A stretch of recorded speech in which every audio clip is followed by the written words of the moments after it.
మీ మోకాల నొప్పులకు ఎటువంటి సర్జరీ లేకుండా ఎపియాన్ పెయిన్ క్లినిక్ అందిస్తున్న అత్యాధునిక చికిత్స. What it is a filtering system. అంటే రక్తాన్ని శుద్ధం చేసి కల్మషాలని బయటికి పంపిస్తూ శుద్ధమైన రక్తాన్ని మళ్ళా గుండె వైపుకు పంపించాలి. అంటే ఈ అద్భుతమైన ప్రక్రియని మనం పాడు చేసుకుంటున్నామని. ఆ అద్భుతమైన ప్రక్రియను పాడు చేస్తున్నామంటే మనకు కావాల్సిన అంశాలు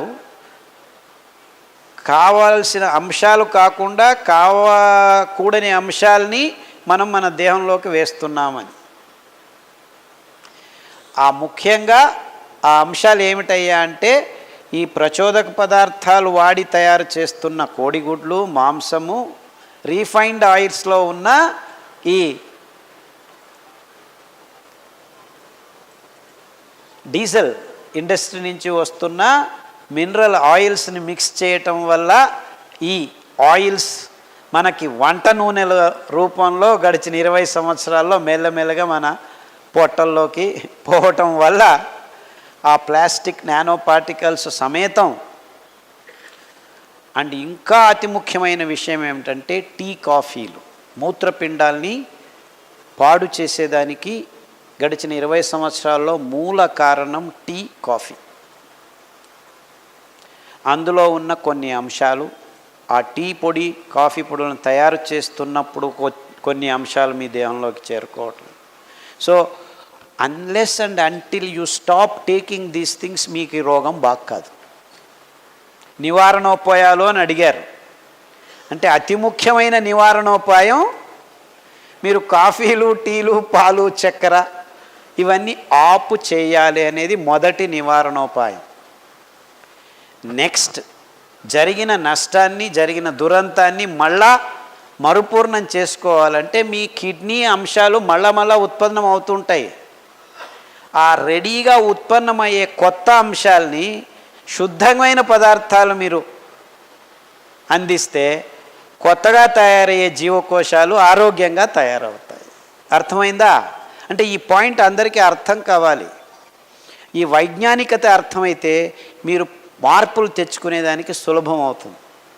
ప్రజ్ఞ, జ్ఞానం ఈ రెండు నిజమైన మార్పుల్ని మనిషిలో తెచ్చేదానికి కావాల్సిన విషయాలు. మిగిలినటువన్నీ వేరే. ప్రజ్ఞతో, జ్ఞానంతో ఎప్పుడైతే మార్పు జరుగుతుందో అది శాశ్వతంగా ఉంటుంది. అందుకే నేను ఈ విషయాల గురించి మీకు ఆ ప్రజ్ఞాపూర్వకంగా విశదీకరించేదానికి ప్రయత్నం చేస్తున్నాను. ఏం జరుగుతుంది, ఎందుకు జరుగుతుంది, దాన్ని మనం ఏం చేస్తే నివారణ చేసుకోవచ్చు. సో ఇది చేయండి, ఇది చేయకండి అని చెప్పేసి వెళ్ళిపోవచ్చు నేను. But then that doesn't work. అంటే మీ జీవకోశాలు, అంటే పాడైన జీవకోశాలు, సిస్ట్ అంటే ఏమిటి? అనవసరమైంది అక్కడ తయారైంది. దాన్ని కరిగించుకోవాలంటే, అవసరమైన ఆరోగ్యకరమైన జీవకోశం అక్కడికి రావాలంటే సరి అయిన పదార్థం మీరు సరఫరా చేయాలి దేహానికి. ఆ సరైన పదార్థాలే ఈ కషాయాలు, ఈ సిరిధాన్యాలు. సో అరికలు, సామెలు, ఊదలు ఈ మూడు మీ మూత్రపిండాల్ని మళ్ళా పునర్నిర్మాణం చేసేటప్పుడు ఆరోగ్యవంతంగా పునర్నిర్మాణానికి వస్తుంది. ముఖ్యంగా ఊదలు. సో మీ ఆహారంలో ఊదలు ఎక్కువగా ఉండనివ్వండి, అరికలు, సామెలు ఎక్కువగా ఉండనివ్వండి. గంజి రూపంలో తీసుకుంటే ఏమవుతుంది? ఎస్పెషలీ గంజి మీరు సాయంకాలం నానబెట్టి 1 లోట ధాన్యానికి, బియ్యానికి, సిరి బియ్యానికి 10 లోటాలు నీళ్లు వేయండి. అంతే. కిడ్నీ అదే నేను చెప్పాను కదా, ఇది ఒక్కటే కాదు, నేను చెప్పిన అన్ని రోగాలకు సమాధానం చెప్తున్నాను. చాలా ప్రశ్నలు ఉన్నాయి ఇక్కడ. కిడ్నీలో క్రియాటిన్ ఎక్కువైనప్పుడు కాళ్ళు వాపు అవుతుంది. ఆ కాళ్ళు వాపు అయినప్పుడు హృదయానికి కొడుతుంది. హృదయం సరిగ్గా పనిచేయదు. ఊపిరి ఆడటం తక్కువ అవుతుంది. శ్వాసకోశాల రోగాలు వస్తాయి. ఇవన్నిటినీ ఒకదానికొకటి లింకులు ఉన్నాయన్నమాట. ఇవన్నిటినీ మీరు దూరం కావచ్చు. అరికలు, సామెలు, ఊదలు, గంజి రాత్రి నానబెట్టి 7 నుంచి 10 లోటాల నీళ్ళల్లో నానబెట్టి ఆ నీళ్ళను పారవేయకుండా పొద్దున్నే మట్టి కుండలో చిన్న మంటలో 15 నిమిషాలు ఉడకపెట్టి గంజి తయారవుతుంది.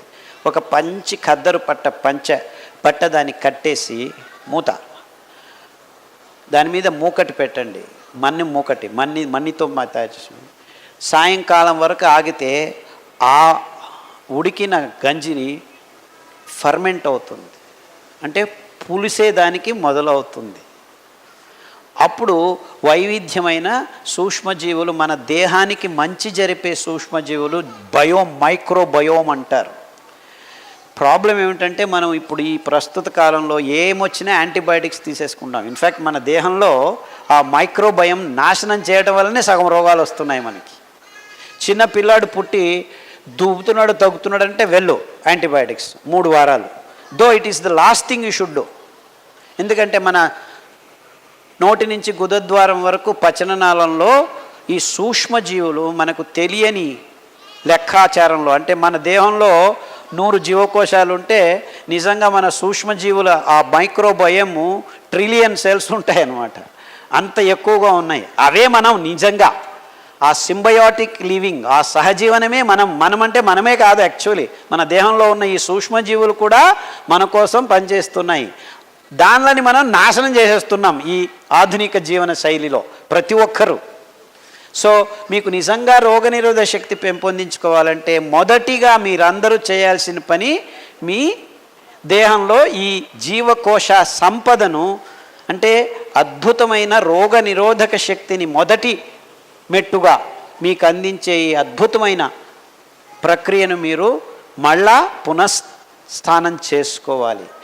అప్పుడే ఈ టెన్షన్లు హృదయం మీద, కిడ్నీల మీద, కాలేయం మీద ఈ ఒత్తిడులు తక్కువ అవుతాయి. ఎప్పుడైతే మీకు బయట నుంచి ఎదురొచ్చే ప్రమాదాలు తక్కువ అవుతాయో, ఈ సూక్ష్మజీవులే దాన్ని చూసుకుంటాయో, అప్పుడు మీ అంగాంగాలు స్వచ్ఛంగా హ్యాపీగా పనిచేసేదానికి వాతావరణం తయారవుతుందన్నమాట. అంటే మీ కిడ్నీలు పోయాయంటే అతి సూక్ష్మమైన అంగము, దానికి ముందు మీరు ఆ ఆవరణ, ఆ కవచం కలుగ చేయాలంటే, అందుకే కిడ్నీల ప్రాబ్లము ఏ ప్రాబ్లం అయినా ఉద్బలనమైనప్పుడు, అంటే ఎక్కువగా ఉన్నప్పుడు ఫస్ట్ గంజికి వెళ్ళండి.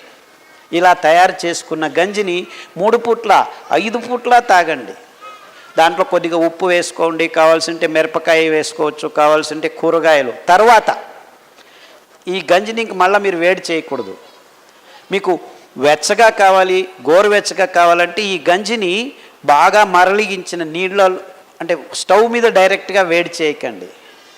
ఆ వేడి నీళ్ళల్లో ఈ పాత్రని పెడితే గోరువెచ్చగా అవుతుంది, దాన్ని మీరు తాగండి. సూక్ష్మజీవులు చనిపోవు. అంబలి అంటారు దీన్ని, గంజి అంబలి.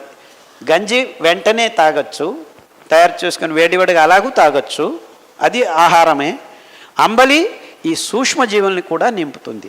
సామెల అంబలి ఒక రకమైన సూక్ష్మజీవులు, బూదుల అంబలి ఇంకొక రకమైన సూక్ష్మజీవులు. ఇలా వైవిధ్యమైన సూక్ష్మజీవులను మీరు నింపటం వల్ల మీ కిడ్నీ ఒక రక్షణ కవచాన్ని మీరు అందించిన వాళ్ళు అవుతారు. 6 వారాల్లో క్రియాటినిన్ 7 ఉన్నది కూడాను 5కి వచ్చేస్తాం. అలాగే మీరు 6 నెలలు చేస్తే, అంటే ప్రతిరోజు గంజి తాగాల్సిన పని లేదు.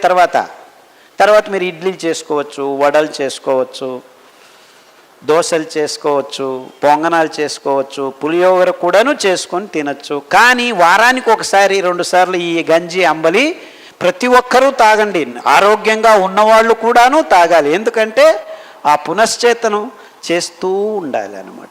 అంటే నేను మామూలుగా ప్రతి వారంలోనూ ఒకరోజు ఇలా పొద్దుంది సాయంకాలంది ఉదయం. ఇది మన దేశంలో పురాతనంగా వస్తున్న అలవాటు. పురాతనంగా యాక్చువల్లీ వంట వండిన అన్నం మిగిలిన దాన్ని నీళ్లు వేసేసి పంచకట్టేసి పెట్టేవాళ్ళు. పొద్దున్న లేచి ఒక ఎర్రగడ్డ, ఒక మిరపకాయ పక్కన పెట్టుకుని దాన్ని తిని కొరుక్కొని వెళ్ళి పనులు చేసుకునేవాళ్ళు. ఎంత అద్భుతంగా ఉంది చూడండి ఈ పద్ధతి. And we have not been able to understand the scientific aspects of this wonderful practice.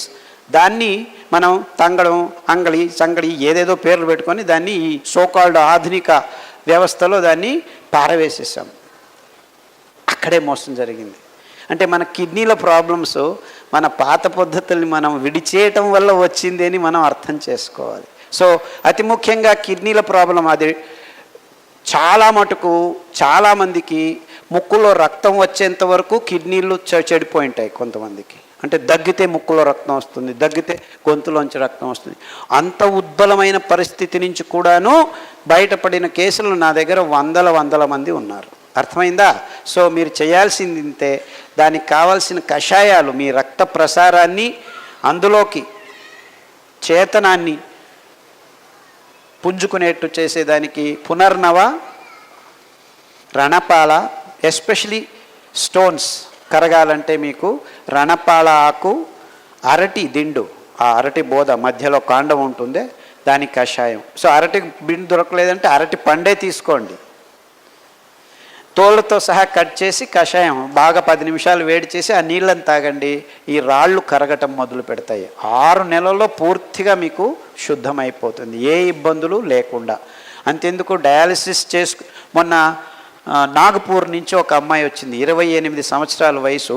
23 సంవత్సరాలకే ఇదే ఈ ప్రోటీన్లు, పన్నీర్లు, గుడ్లు అది ఇది తినేసి కిడ్నీ లేచిపోయింది. డయాలసిస్ మొదలుపెట్టారు. వారానికి 2 సార్లు డయాలసిస్ చేసుకున్నట్టున్న అమ్మాయి